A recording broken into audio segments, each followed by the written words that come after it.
There wasn't really any gastropubs in Colombia. My former partner was born in the UK. I felt like he could get us in the door as having some knowledge, and so we paired together on our original menu, cashed out our IRAs, all our savings, everything we had. I maxed out my credit cards, my wife's credit cards, basically all the things you should not do in business. Everything comes out of this 12 feet. I've never used tweezers to plate anything in my life, so I like to do stuff that's approachable,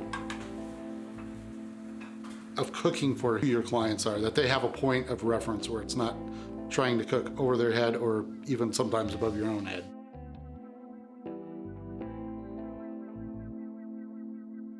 Things that are really popular is our pub cheese fritters. That creation was from Dave, my former business partner. I don't even know where he got the idea of deep frying it. I'm like, how are you gonna deep fry cheese? Canteen came along because we had done this, we wanted to do something else. Depending on the day, we may have up to 12 types with pizza tacos. Flavors are sort of Tex-Mex and Korean, but we put our own twist on it. Make our own cucumber kimchi, samyang mayo, put it on our Korean steak taco. Not only do we have tacos, we have really good burgers. Dining is about an experience. It's more than just about eating. Service is a huge part, as much as being a chef. You would like to think that they'll come back no matter what. If the food's good enough, that's not necessarily the case. Service plays a bigger role than food does. A lot of our philosophy in this restaurant comes from farm to table, sustainability, reconnecting with the producers of the food, reconnecting with the land. We knew that we wanted to do a charcuterie-based, whole animal, butcher shop kind of restaurant, rather than just serving what's referred to as boxed beef or boxed meat, stuff that comes from a giant slaughterhouse and factory farming sort of conditions. We really felt strongly that it isn't a very responsible and sustainable method of food production. So we wanted to get back to a more direct relationship with the farmers and using the whole animal. And we felt that it was really important that our customers understand that and really have that philosophy on full display. We have a very visible meat cutting room where we have carcasses hanging. We didn't want that to turn people off. We wanted that to really be a display of the wholesomeness of the meat and saying, like, look, there's nothing to hide here. All of our meats are raised pretty much within a 50-mile radius, and everything we get is raised on pasture. You're gonna have a more well-developed flavor profile in that meat. Right now, it's peak produce season. You get corn and squash and tomatoes and all these wonderful things.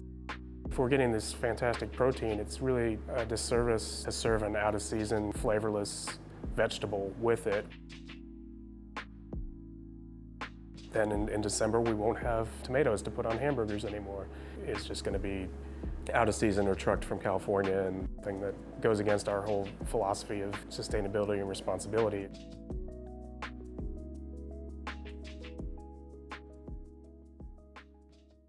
People ask us why we call it flyover, and when we were on the coast, all of our friends, people we meet there, be like, "Oh, you're from Missouri? That's a flyover state. There's nothing there." My best friend and one of the best bartenders I know having moved back to town, and he's from here too. And then it was like just serendipity because he's like, "I don't know what I'm going to do now that I'm out of grad school," and I was like, "Well, let's open a restaurant."